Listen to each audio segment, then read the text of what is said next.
All right, guys. I think we can start. Before we start right away, I would like to ask the rest of participants to switch off the cameras for a better connection. And let us. Good evening, everyone.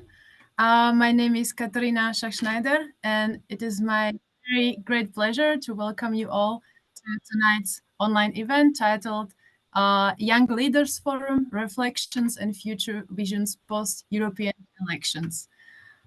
This event is organized within the EU Act 2 program and aimed at building democratic engagement with people who do not always feel heard in the EU.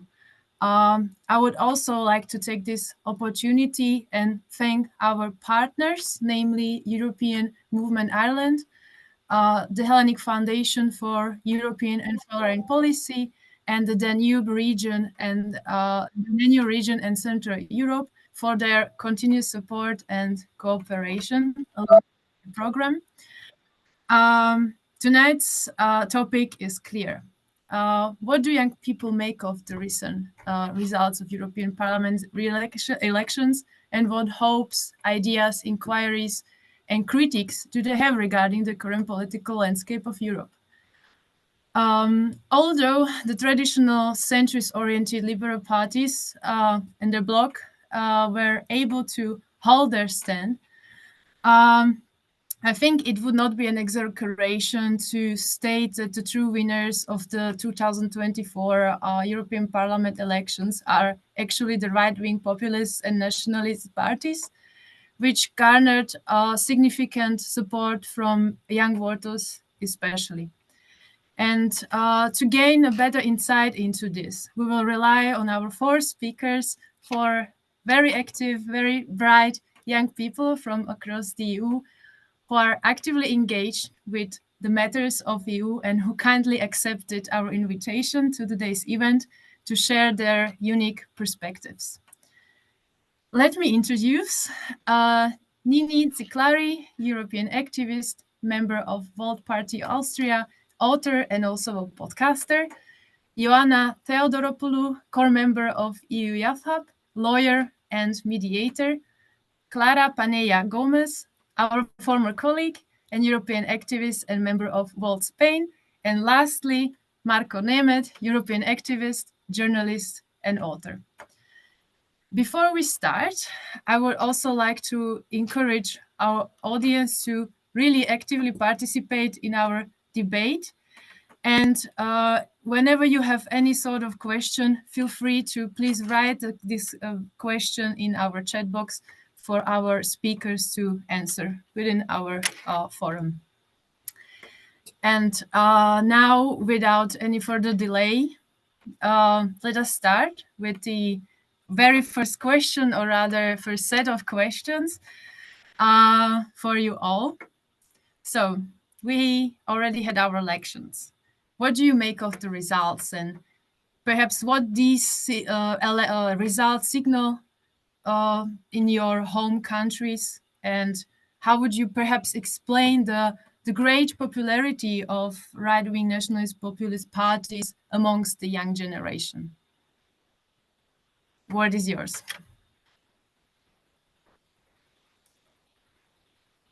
So maybe I begin. In my country, the right-wing party became #1 at the European elections.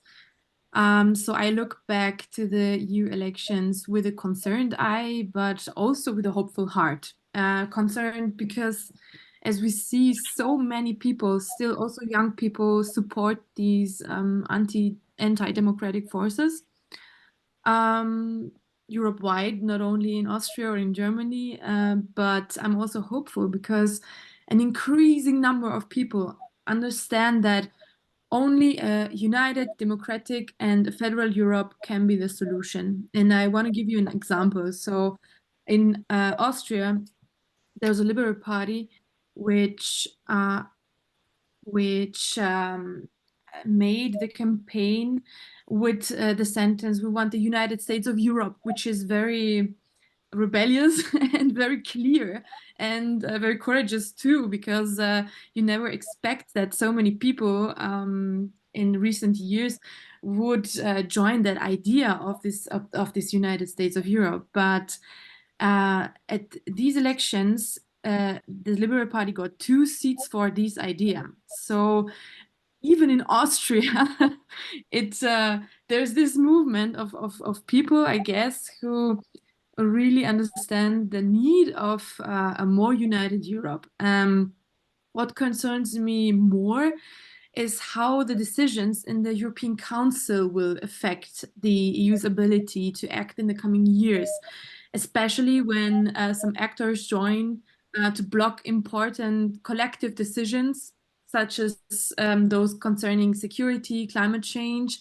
And therefore, I consider the upcoming national elections, which will be this year too in Austria and maybe in other European countries, to be the real European elections, because they will determine whether we elect leaders who want to shape Europe or who wants to lead us towards stagnation and destruction. Thank you, Nini. Clara, perhaps you have something to remark on from what Nini. Of course. Thank you for inviting me, first of all. It's really nice to be back in Lovesick. So I have to look at it in 2 ways. So on the one hand, the European perspective, what I see is that, as you said, there's a rise of far-right parties, of populist parties, which is a clear signal of something that is going wrong, no, in our society. So clearly, the system is not working. We're not giving solutions to the problems of the people. No? This is, for me, how I interpret this surge of populist parties. And what scares me is like the answer is not to look for a moderate party that gives solution and that really wants to work for the people, but rather go to this populist parties now that really want to just change or destroy the system in a way, no? And this is a bit scary. And what we will see is that in the next 5 years, this is going to have a huge impact in how we talk about different topics. And I'm thinking especially in terms of migration, climate change. We're likely going to instead of move forward, move back because of the weight these parties are going to have in the European Parliament. But I want to give you a bit of the perspective from Spain, because I think it was a very interesting, also very sad election. So what we saw in Spain was that it was a campaign completely marked by national topics. So there were 2 main topics that defined the whole campaign. One was corruption. For some years, it looked like, in Spain, we were moving forward with the topic of corruption. No, that's not right. We're back at dealing with these issues. And the second one was the amnesty law for the Catalan separatists. So I don't know if you're very familiar with this, but this has been the topic for Spain this past year. So how do we deal with the whole Catalan conflict?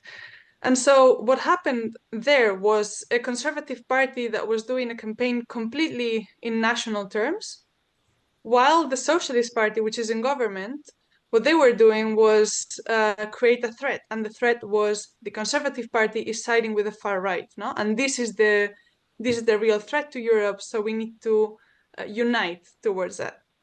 So what happened here is the socialist government actually managed to get all the progressive votes. So it was really interesting that in a year that was really hard for them because of this, the amnesty law, the corruption cases, they still managed to gather all the progressive votes to unite against this threat, making Spain again a country with 2 main parties. So we had moved away from this system in which there were 2 parties ruling the country, and we're back at it. But this also means it is extremely polarized, and so there is no space for more moderate voices, for people that actually want to change things and improve things, but rather this very destructive narrative.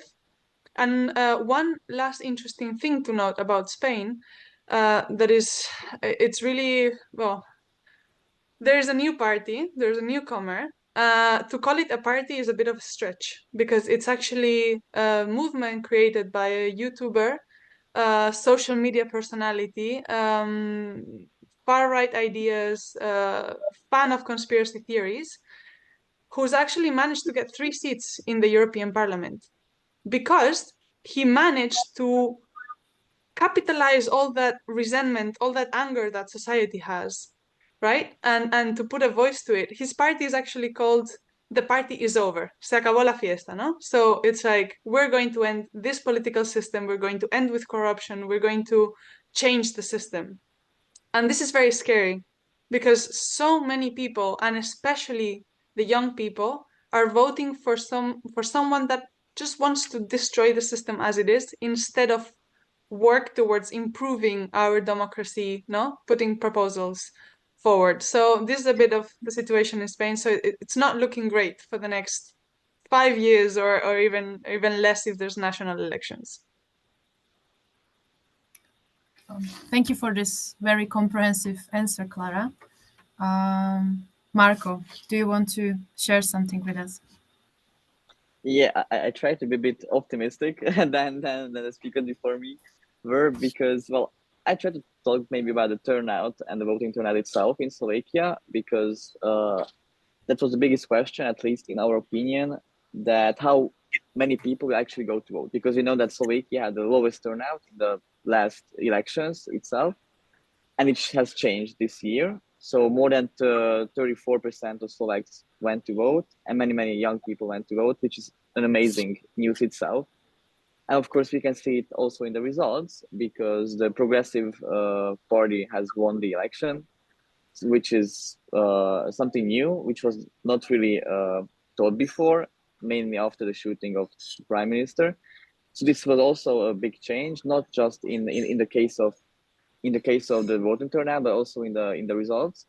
And you see that they have a really strong mandate, because they almost gathered all the voters from the parliament election now in the European election. And we know that these European elections are not really common and not really liked among the society, among the voters. And despite this fact, many young voters decided to go and decided to vote. So it's a bit more optimistic idea, and I try to always say it when someone asks what are the results. And of course, we can rise the far right also in Slovakia. We can see it in the whole Europe, but I still try to have a bit optimistic eye on this. That at least we had a bigger turnout, and so they have a really stronger mandate. Thank you, Marco, for showing us some optimism within all this. And Joanna? Hello. I think in Greece, the situation is somehow in the middle between, I think, what Clara and Marco said. The major thing in our country was the high percentage of abstention. It was around 60%. It was not one of the highest, but it was still very high, because last year we had the national elections and the abstention was 40%. It's not a little, but it's not the same, definitely not higher. So I think I will mention something that also Clara said, that the internal issues, the national issues dominated the political agenda, and that was all the time before the elections. We had also the regional elections at the beginning of the year, on September, basically, of the previous year. And there were some issues that had disappointed many of the people, like the affordability of goods and services, the same-sex marriage law, which was introduced recently in our country and voted. So the thing that we saw was not that many people went to the far-right parties in comparison with other countries. Their percentage was very low. There was some increase, but it was still very low. They just didn't go to vote, or voted for left parties, but they didn't also increase so much. So it was more about not going to vote, which is very serious. We should see why that happened. What are the reasons for this kind of abstention? I believe the dialogue in my country focuses on two things. That the one is that people wanted somehow to express their disappointment, to give it, let's say, I'll put it in quotes, a punishment maybe on the government and the politicians, because they're somehow angered and disappointed by some of the current policies and how they are applied in our everyday life. So this is the one part. The other part, unfortunately, is that I see that many people, mostly from the older ages, are not so much informed about the European Union. You may not believe it, but okay, we learn that stuff, we study, we are interested, but there are many people who need to be educated somehow on that, to see the impact that Europe has and the European institutions have in our everyday life. For example, let's say, how many people know how important it is to choose the president of the European Commission, which is not chosen immediately by us, but from the representatives we send to the European Commission, to the European Parliament, and from our governments. Also, another a little bit sad thing is that even young people who are educated on the European issues, they are not going so much to vote. Not the very young people, but it was noted that people between the ages of 35 and 40 something, which is considered a middle age, they didn't go to vote. About young people now, from my perspective, I don't think that it's only a disappointment.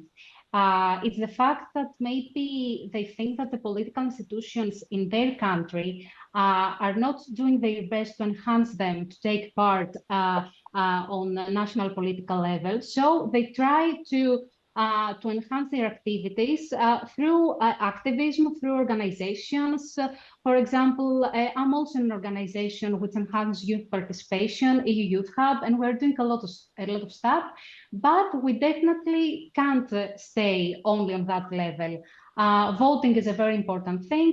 Running for office is also very important, and most important to have more young people running, but this is not only politics. And if I can add something regarding the far-right issue, we had some kind of issue on the past years. Now, the percentages are not so high in our country, but it's definitely worrying me what I see in other countries and how closely the national situation is connected to the European elections and the European stuff. And I don't know, we will see what the future will bring with France and all the situations going on. But this is from my country. Thank you for your first contributions. I gathered that we have already quite a few questions in the chat box. So perhaps let me read it aloud to you, starting with question from Ferdos Intay. I admire the conservative principles. However, there is a funny quote: people become more conservative when they have to pay the government tax. So, do the young conservatives in Europe differ in principles and their stance in Ukraine war? I think this is a question to all of you. Feel free to answer, whoever feels like answering first.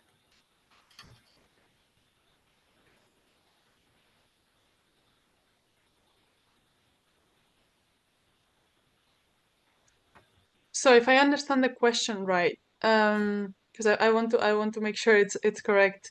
Are you saying that the young conservatives, like, how is that related to the tax? No, to paying taxes, or I don't understand. Maybe we can ask Ferdos once more. Maybe you can reply in the chat. I'm not sure, Ferdos, if you can hear us and specify a question.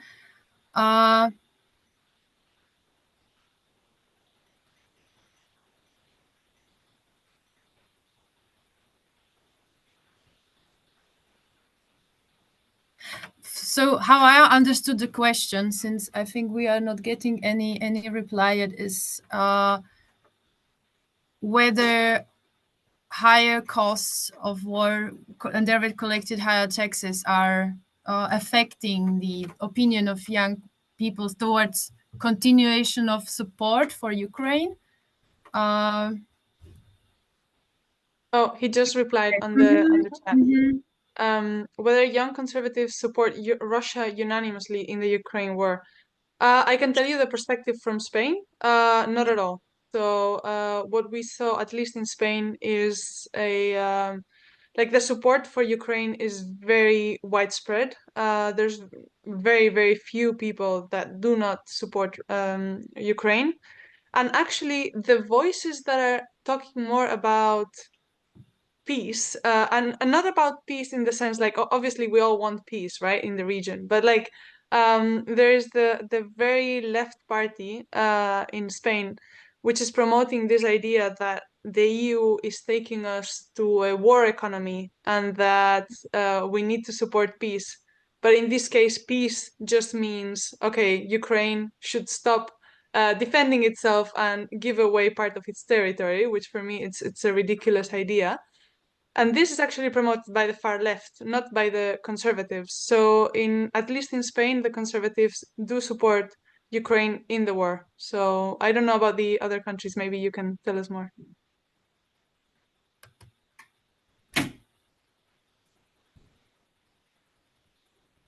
Same here in Austria. The conservatives very much support Ukraine. But they also highlight the neutrality and that yeah, we need to keep the dialogue and humanitarian aid and so on. So it's on the one hand very supportive and on the other hand a little bit populistic too.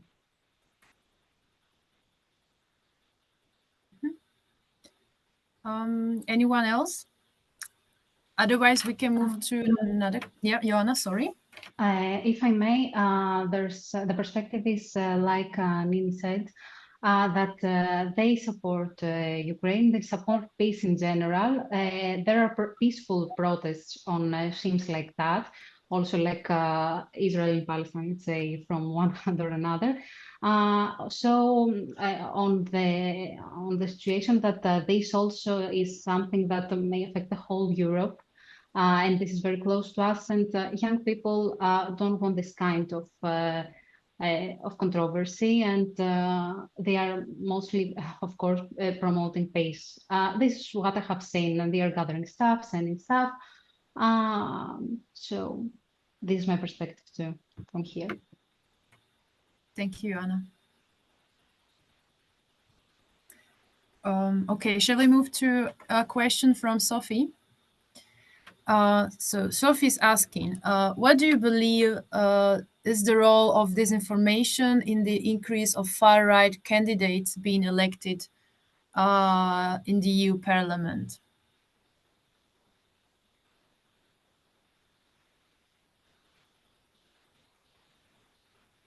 Yeah, well, I can start. Yeah, I can start from from Slovakia. Well, what we can see that most of the young people, the problem is here that we don't know the actual data, like how many percent of youth voted and how many percent voted for which party. So it's really hard to tell. But from my guesses and from the polls and the surveys we have done before the elections itself during the campaign, one thing is sure that most of the youth in Slovakia is supporting the idea and is in favor of the European Union as itself.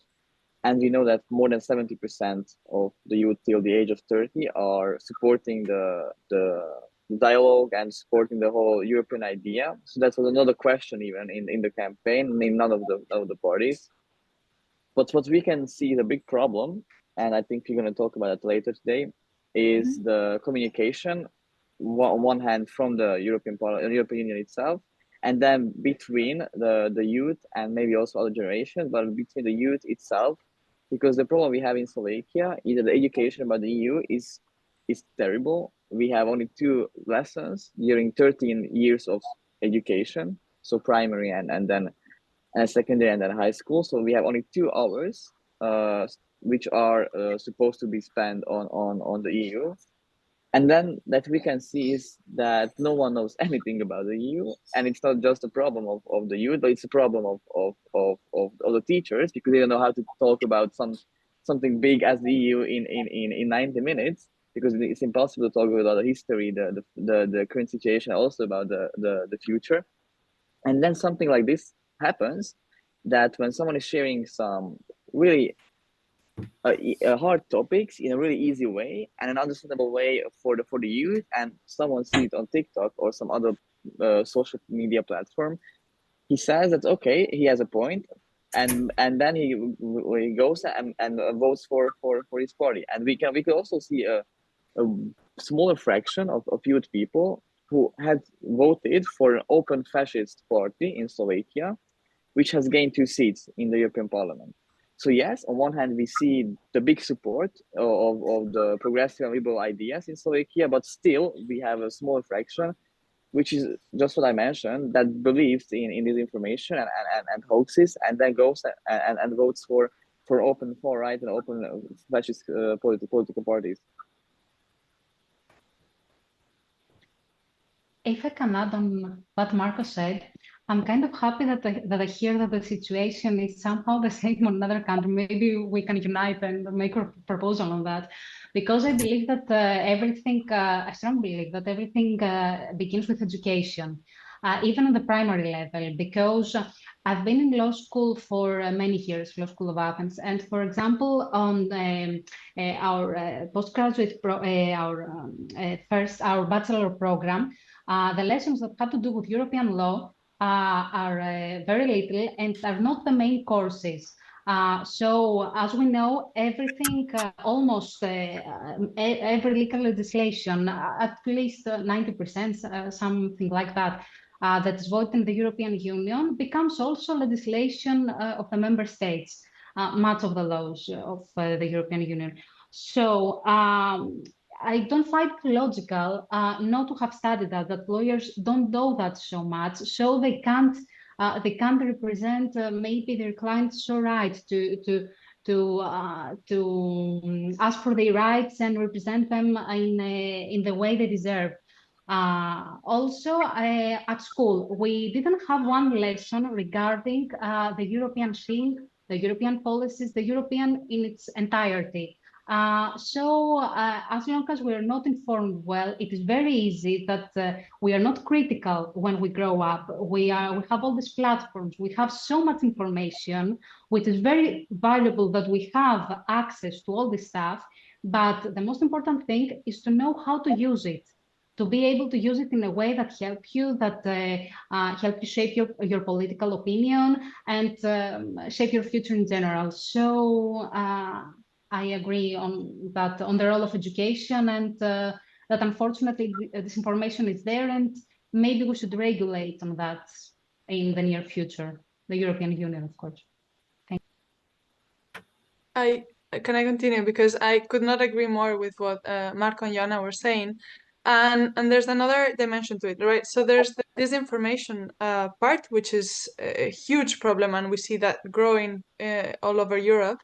And there's another thing, and it's how we manipulate narratives, right? So it doesn't necessarily need to be disinformation per se, like fake news, but rather how we shape the narratives. And the far right is very good at doing 2 things. One is creating an enemy, and so they create, no, it's us against them, whatever that is, and simplifying the narrative, simplifying the problems. And we see this, for example, in Spain. They did this well, this is all over Europe, actually. I'm talking about Spain, but it's all over Europe, with the topic of migration. No, migrants are the enemy, we are the good ones, and then we simplify it in a way that it's, if this is a problem, we just keep migrants out. And the far right have risen a lot all over Europe while doing these 2 things. And so we also need to understand that politics and the world problems, etc., they're not in us against anyone, and they're not simple.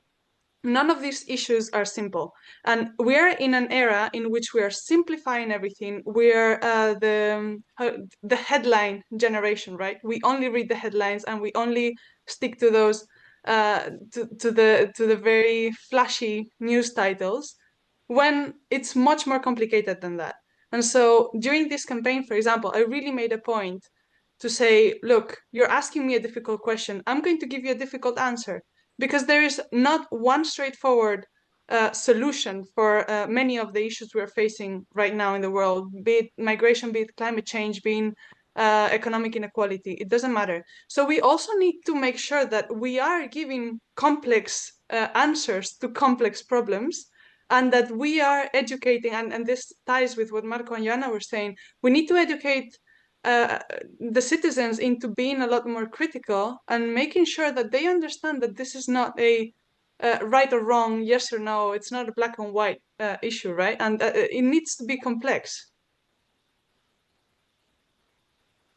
I agree with all of you, and I really wanted to share my experience too. Me and my group of voters in Austria were standing for weeks on the streets before the election to gain the support papers to be able to be on the electoral list. So we're not able to gather them on the streets because it's not possible legally, and also not digitally. So we were standing in front of the service halls to speak with the people. And so when you speak with the people on the streets, you really have to explain what's going on, because all these administrative things, they take place in a very early stage of the European elections. So in for example, February and March, people don't really think about the European elections, that they are in June. And then people were very surprised that we're standing there and gathering all these support papers. So we had to start by explaining. So there are the elections in June. And then we talk about Europe, and every third person that was on the streets to whom I've been talking to, they were saying the EU is over-regulating everything. They are regulating things above our heads. We don't have any decision anymore. We don't have any voice anymore. So I want my voice back. And also the campaign of the populist right-wing party was "Stop the EU Madness." And it was in big letters in the whole country. They gave a lot of money to bring all these big pictures of this campaign to the streets and also to the countryside. So the result of the elections, honestly, it was not a surprise for everybody, because there is this huge lack of education when it comes to EU decision-making processes. Who is exactly the responsible person doing all the decisions that are affecting your life? This is the biggest question that is not answered anywhere, not in schools, not in the media, and not in the social media. And this might be a big problem, not only now, but also in the next 5 and 10 years.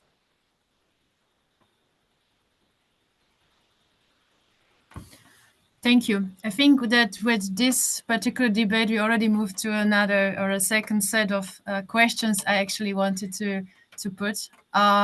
You mentioned many issues going on, many issues which young generation also shares with the older generation, which is the economic situation or migration. What are the, let's say, policies or policy areas which you found particularly important and crucial, and which interest young people, bearing in mind also the switch or the turn from the green policies, which we can notice in comparison with the 2019 elections?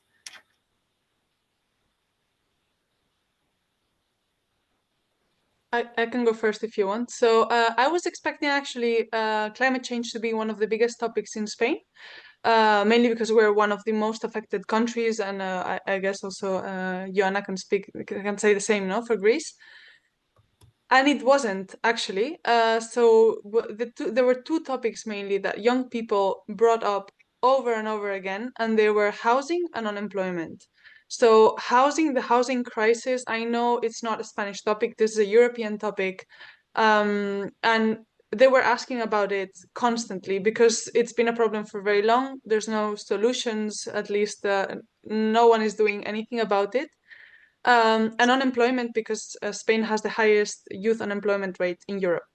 And the interesting thing here is that I had to remind everyone all the time that these are two topics that are not EU competence, because this is also what Nini was saying. No, we have to make sure that people know what you can expect from the EU and what you cannot. because this creates a lot of frustration, because if you think, oh, the EU is not solving this problem, the problem is the EU, when it isn't. It's the national government. But also national governments are very good at, taking the medal when there's a policy that is very popular in the European Union. So, oh, this was my job, and saying it's the fault of the EU when it's not so popular, but that's another thing. So these were the two topics that were coming up all the time.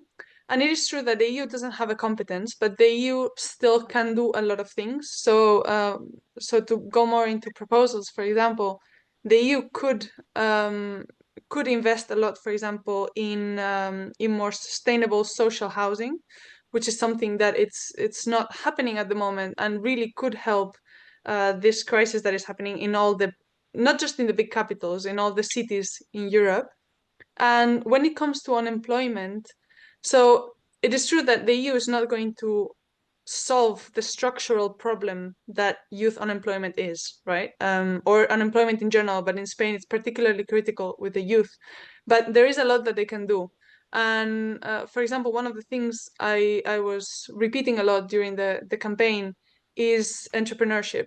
So young people are not creating companies, they're not starting companies. Their goal is mainly to work for the government, because that's a stable income and it's very difficult also to get fired. So it's very stable throughout time.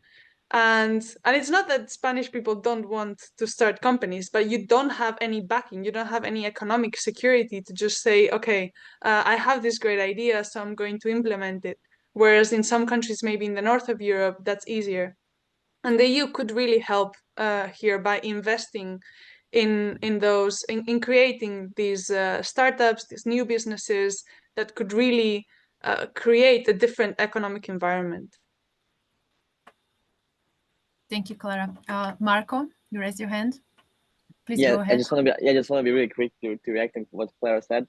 So I just want to be again a bit positive in today's debate, because this is already on the table, at least in the European Commission, because we know that there's a huge strategy which has been accepted and adopted in 2019, and it sets out 11 youth goals.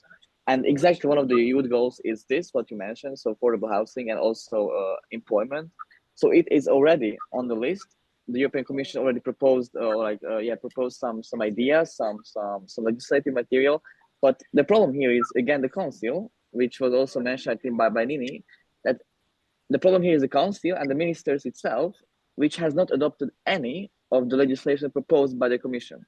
So then we are coming back again to the national governments, which are stopping this topic to go further and to try to achieve at least some goals on the European level. So this is again a question on the national parliaments, national governments, and national voters, that why are we not trying to find a solution on the European level when an initiative had been already done 5 years ago, actually, on the European level, but still nothing has changed. So it's still again a question to countries. So yeah, just. Thank you, Marco, for your insight. Anyone else? Joanna, please. I can add to what Clara and Marco said. A major problem also in Greece is the affordability of housing. I think this is a union problem. It is very well known. Although there is a problem that Clara said that it's not an EU competence, so we cannot blame the EU, of course. But it offers some guidance and funding. It has this role, so it can give some maybe incentives or some guidelines and help the member states.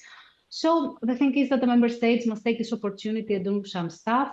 Actually, in Greece, we have a program to help to this direction. For example, for the ages, I think 25 from 35, but I may be wrong, so don't write down.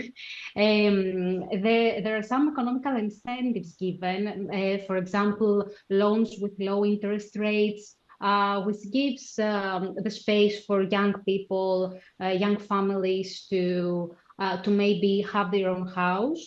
But there is also the problem with that there are not so many buildings that are free, so you can have your own house. And this goes to the second thing. But people in Greece work for the enhancement of the climate policy. They are arguing, they're protesting for environmental issues, in an activistic way.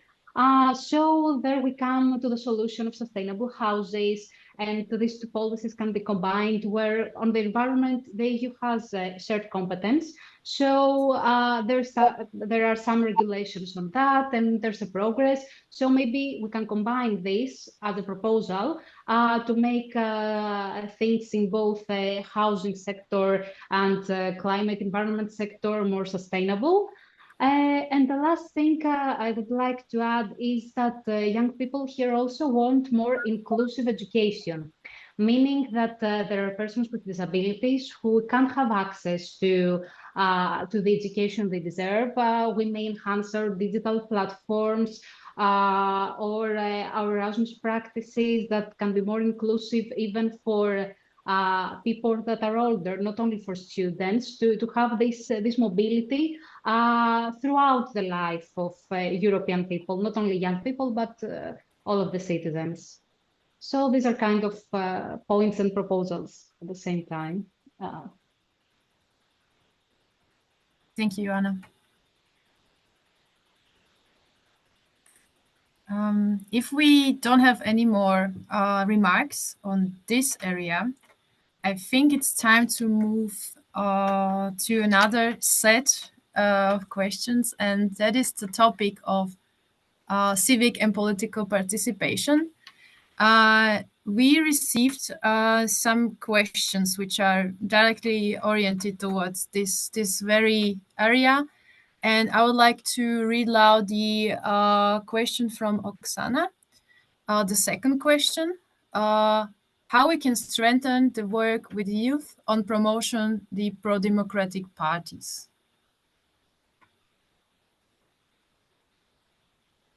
It's a tough question. No, I can start again if it's it's not a problem, so that we are not quiet. Well, in the last 2 months, what at least I'm going to try again to say my case in Slovakia.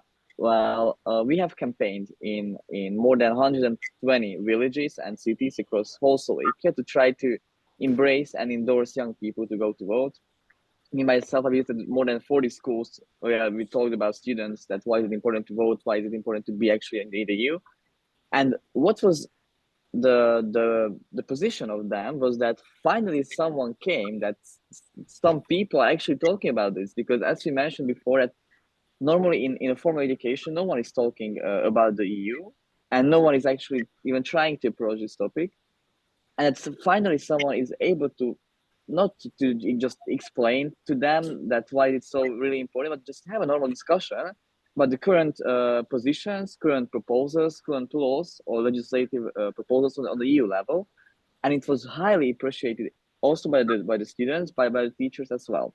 So what I believe is a key to this is to have discussions with young people, with students, with who whatsoever, because that's the only goal how we can change people's mind. And we've seen it in many cases that if they're open to this topic, to this discussion, of course they can have another view and another opinion on this, but still at least they're open to another ideas and another facts which could be verified by the teacher itself. So I'm coming back again to the education, because without the normal education and proposals by the Ministry of Education, it's really hard to support these ideas in the country itself. So, thank you, Marco. Can I add to this? Because it's very interesting. You're talking about education and how a lot of people don't know, right, the impact they can have. In this case, in the European Union, which is it's completely true. But then there's not just the fact that they don't know. There's a lot of people that don't feel like their voice matters, and this is with the youth is especially true, right? So our voice doesn't matter, so I don't participate in the system, which also means that our representation is unequal. It's unfair because youth is not represented. And there's two things here that I think we should implement, and one of them is the participation throughout the whole decision-making process. So No, we always hear this. We have to listen to the youth. No. Yeah, like, okay, yes, of course, listen to the youth, but make them participate, have the youth sit at the table and make the decisions as well. And so, for example, this one way is through citizens' assemblies that you could have throughout all legislative processes, be it at the local level, national level, or European level, where it's not just politicians making their decisions in a very untransparent way in many occasions, but rather have citizens participate, including the youth, so that they can have a direct impact and we don't just think of them every 5 years for the elections, right? And the other thing is actually the role of political parties, because young people are not actively participating in politics. And this has also a lot to do with the political parties themselves. Like a lot of parties, I don't know in your countries, but at least in Spain, they have youth sections. So, the youth is relegated to a second level. They're not participating in the party per se. They're not making decisions in the party, and they can be lucky if they get the number 20 in the electoral list, no, to get in the European Parliament or in national politics, which means there's very few young people in the institutions. And this is something that I think we need to change. And for example, in Volt, what we did was not have a youth section, but rather have everyone integrated in the party. So to make sure that you have a voice inside the party, and then also you can be running as a candidate. So for me, it was very nice to see very young candidates running all over Europe, and not in number 15, number 20, number 35, but rather in positions like number 1, number 2, number 3. And I think this is extremely important, because then we would really have young people making decisions and not just politicians listening every now and then to the young voices. Thank you, Clara. If I can add on that, if Fanny doesn't want to say something. So I also believe that there's political responsibility on the national parties, but we should have, of course, a bottom-up approach, meaning we have a kind of institution here that is called youth local councils that are within the municipalities. But the responsibility for the decision to initiate such a procedure is on the local council, the main local council, which is elected. These youth councils can also be elected, but it's up to the local council to enhance this process regarding the youth councils. So I think that if we first engage with the things that happen outside our door, on the road we walk, on the way to our school, to our university or our job, I think this could raise much awareness, and then we can go to another higher level. Then comes the responsibility of the parties, the combination with the right education, and also there was a very nice initiative on the European level. I think you will all know the Conference on the Future of Europe, which gave voice to much citizens.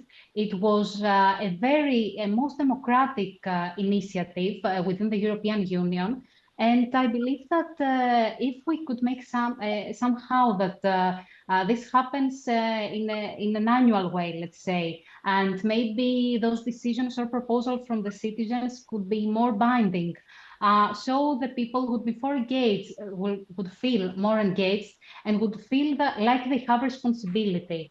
And this would help more in the raising of awareness from the early stages of their political activity, and also political commitment. Also on the youth level, since there are so many youth organizations in countries which they do so much work, they organize activities, they manifest for stuff. We could make maybe a pan-European panel of these organizations, and maybe give them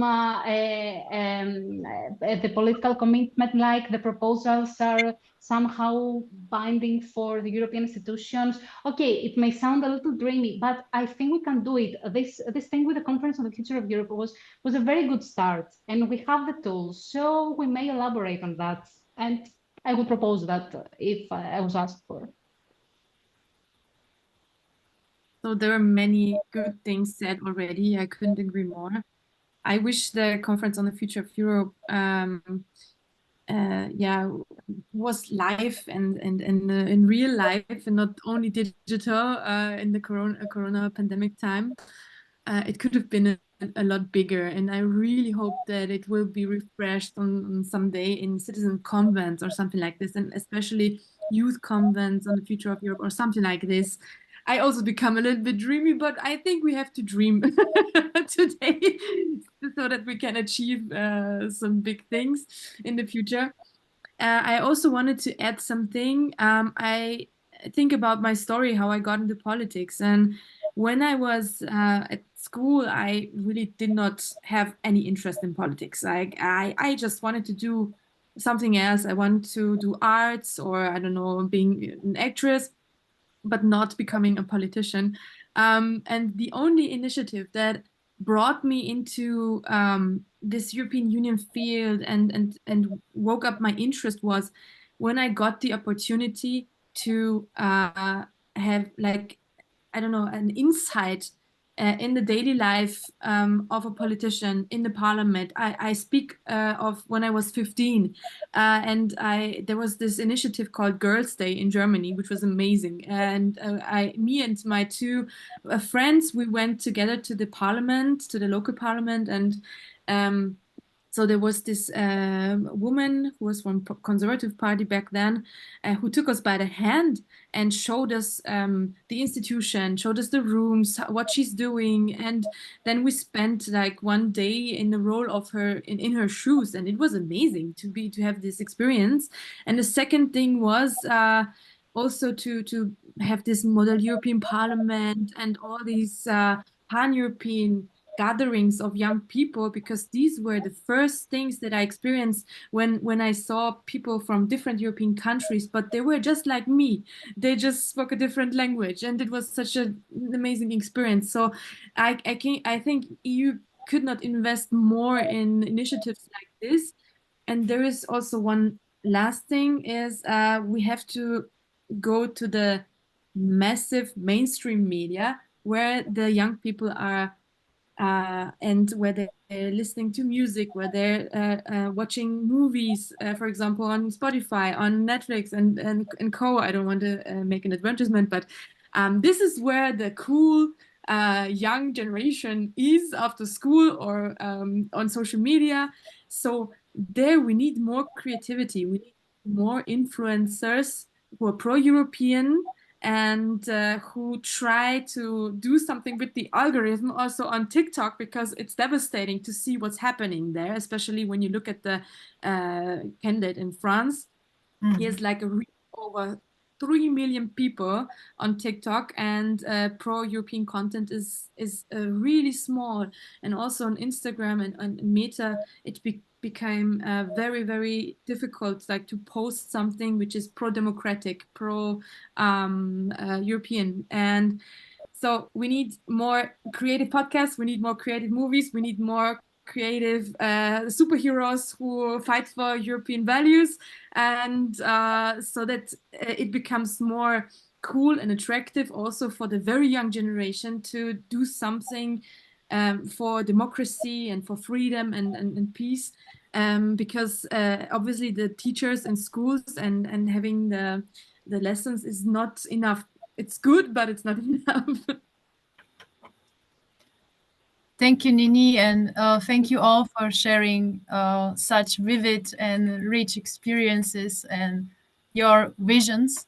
I'm afraid we must slowly conclude our event. However, before we wrap up, I would like to ask you to share a message, or if you have a message to convey to our audience tonight. Feel free to do so very briefly, though. And I also want to thank all the audience for putting the questions. The time was short, so we were not able to answer them all. So maybe I start. Maybe you also have this uneasy feeling in your stomach right now that maybe holds you back to really participate and do something. But I think it's really time to press on and strengthen Europe and take breaks, really take breaks along the way, but then continue with full force. You're not alone. Perfect. Thank you, Nini.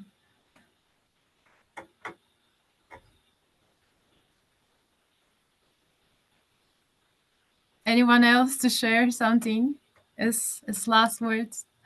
I can say, if I may, that from my experience in a youth organization, because I also begin to be more in kind of politics and participation and stuff like that from a youth organization. And I see that that young people want so much to contribute, have so many good ideas, they have so much energy that we need a channel to put all this energy and all this creativity. So I just want to say to young people, don't give up. There may be disappointments on the way. This is how things on everything work, on jobs, relationship, study issues. So just don't give up. Engage mostly beginning with your own self. Take the responsibility on your own for the first step, and then you will find your way. As long as you fight, as long as you don't stop, and you're present, the roads will open, and we are so much people here agreeing on the same things. We have the same kind of energy, and maybe somehow we can do this panel with the youth and all this stuff, and enhance all this process that brings the youth forward, because I feel it that this time comes, but we need not to stop. So go on. The future is on our hands. Thank you. Thank you so much, Ivana. I love these messages. So there's not much to add, but basically that it is normal that we all feel a bit concerned, a bit down with the situation, and it's sometimes it's normal to also feel negative about the future. But there is a lot of hope. There is a lot of hope, and we see it also just being here with all these people that are also dreaming of a better Europe. And if we see all over Europe, let's not just focus on everyone who voted for the far-right parties and the populist parties. Let's focus on those that voted for a more progressive, more united Europe. Let's build on that, and also let's be aware that we are all Europe, every single one of us. Europe is not Brussels, is not the institutions, it's not other people. Every single one of us is Europe, and we have to contribute to it. And it's not just it's also a responsibility, right? Like we want to live in a Europe that works for every single one of us, and we have the power to contribute to it. So let's never stop asking questions. Let's never stop being critical with how things are going, and let's start contributing, whether it is like Marco going to schools and promoting what the EU does for you, or like Nini being the super cool activist in social media, Joanna from the with the EU Youth Hub. So let's all do it in our own ways. It doesn't matter if it's in politics, activism, but we all have a lot to give to the European Union. Thank you, Clara. Yeah, so Clara said it amazingly. So I would just add that, like, care about the EU and care what's happening with the EU and care what's happening in your country. So yeah, I can just add that. Thank you very much for the invitation. Well, with that, I must thank you all, guys, for these amazing messages and wonderful contributions, which were, I'm sure, enriching for all of us. And thank you for accepting our invitation. It was wonderful to have you tonight, and I wish you best luck with everything you do. And I hope that we will see each other soon again, some way or another. Have a wonderful evening, and see you all. Take care. Goodbye. Bye-bye.